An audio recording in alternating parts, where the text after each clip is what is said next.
Olá, tudo bem com vocês?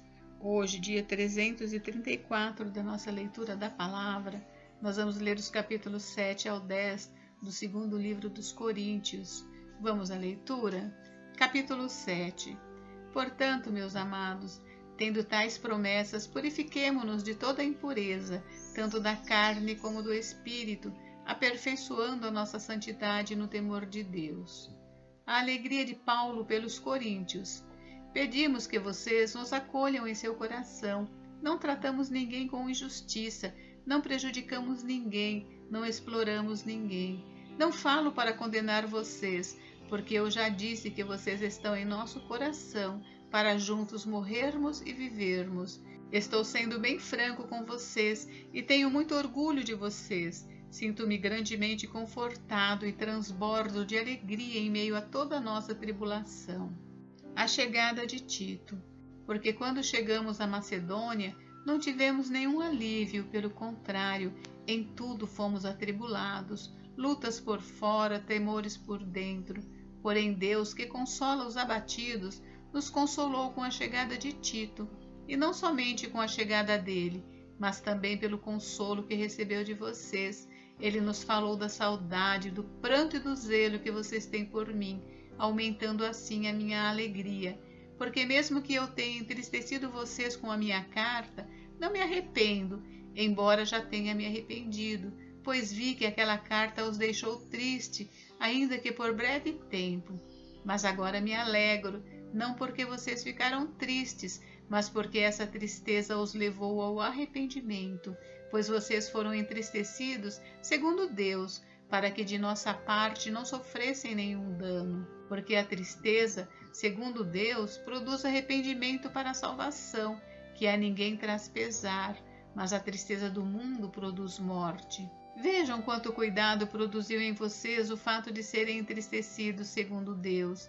Que defesa, que indignação, que temor, que saudade, que zelo, que desejo de punir o culpado.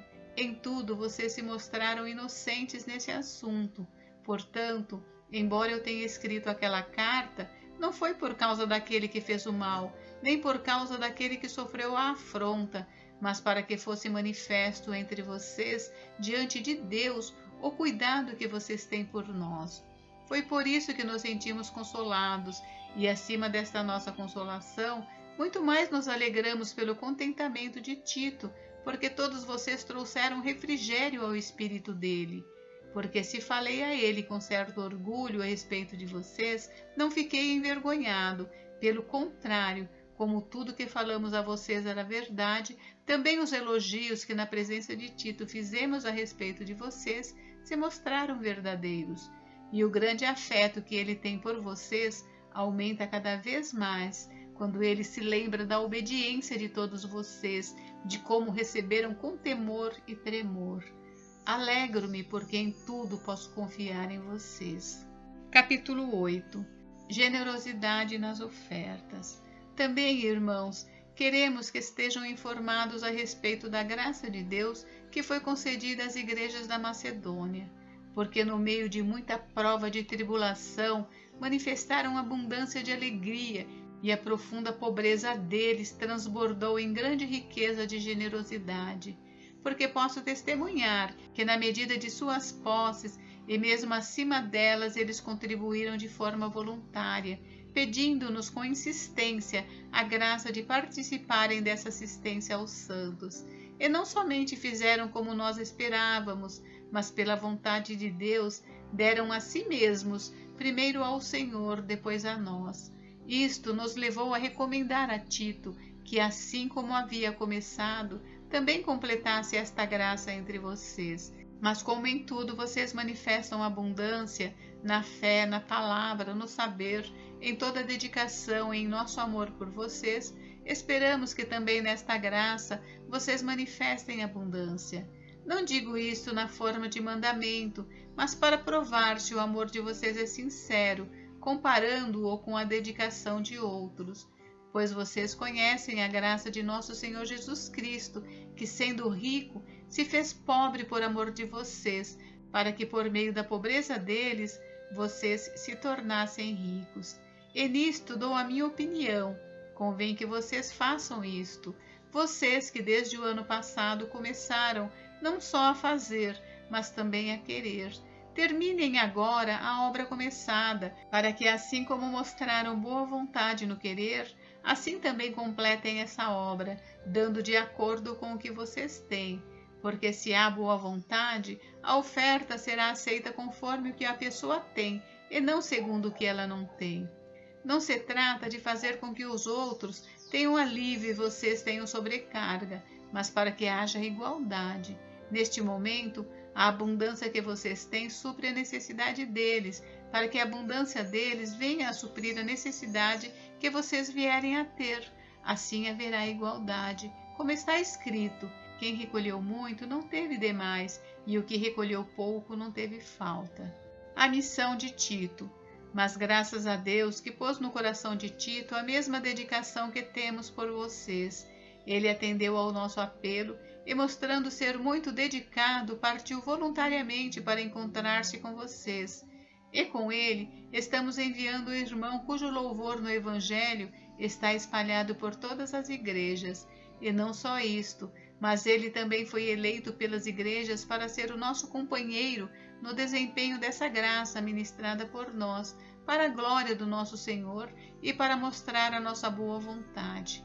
Queremos evitar, assim, que alguém nos acuse por causa dessa generosa dádiva administrada por nós, pois cuidamos para fazer o que é correto, não só diante do Senhor, mas também diante das pessoas. Com eles, estamos enviando nosso irmão, cujo zelo já pusemos à prova em muitas ocasiões e de muitas maneiras, e que agora se mostra ainda mais zeloso pela grande confiança que deposita em vocês.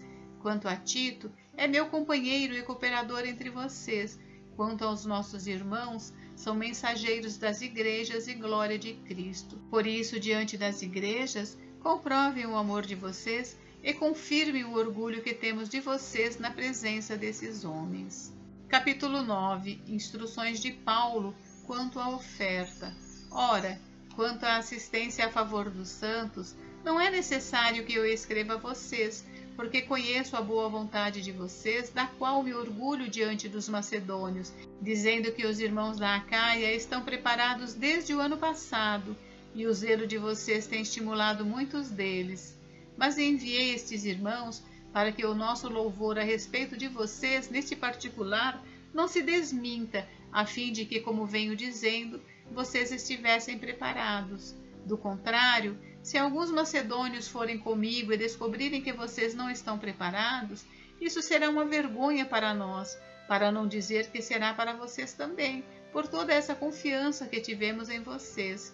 Portanto, julguei necessário recomendar aos irmãos que me precedessem na visita a vocês e preparassem de antemão a oferta que vocês prometeram, para que esteja pronta como expressão de generosidade, não de avareza.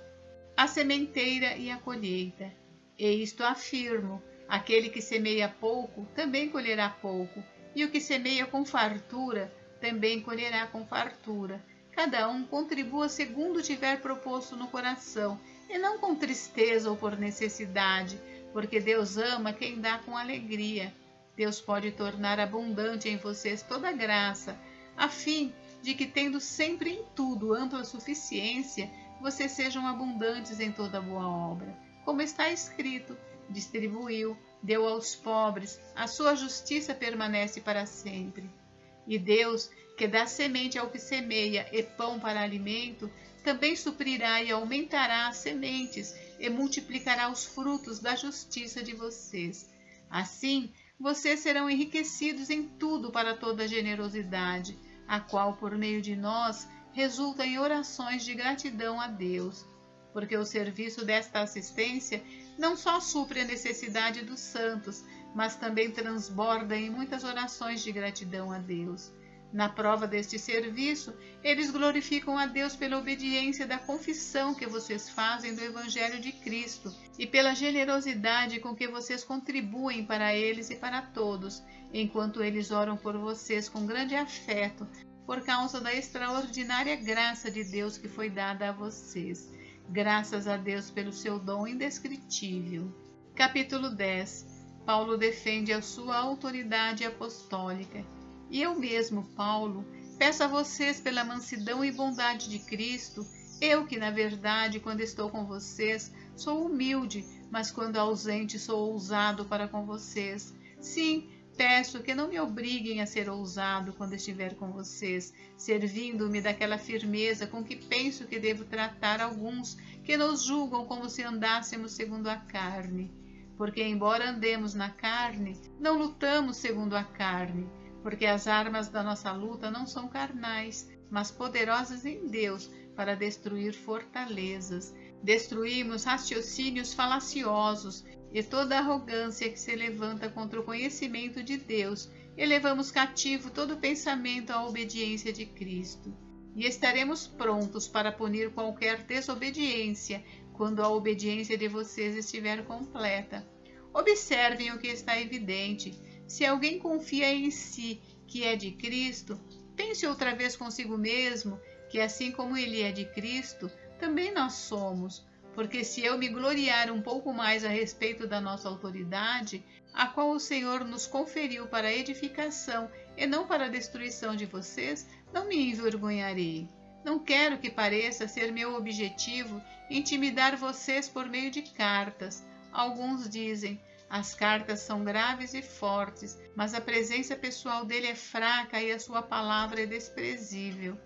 Que tal pessoa leve em conta o seguinte: o que somos na palavra por cartas estando ausentes, seremos também em ações quando presentes, porque não ousamos nos classificar ou comparar com alguns que louvam a si mesmos, mas eles, medindo-se consigo mesmos e comparando-se consigo mesmos, revelam falta de entendimento. Nós, porém, não nos gloriaremos além da medida, mas respeitamos o limite da esfera de ação que Deus nos demarcou e que se estende até vocês, porque não ultrapassamos os nossos limites, como se não devêssemos chegar até vocês, pois já chegamos até vocês com o Evangelho de Cristo.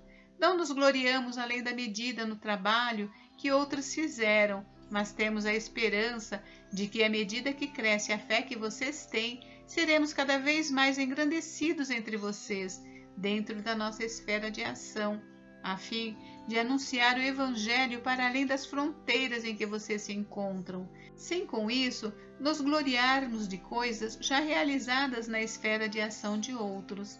Aquele, porém, que se gloria, glorie-se no Senhor, porque não é aprovado quem recomenda a si mesmo, e sim aquele que o Senhor recomenda. Gente, encerramos por hoje, mas amanhã tem mais. Fiquem com Deus, Deus abençoe vocês. Até amanhã.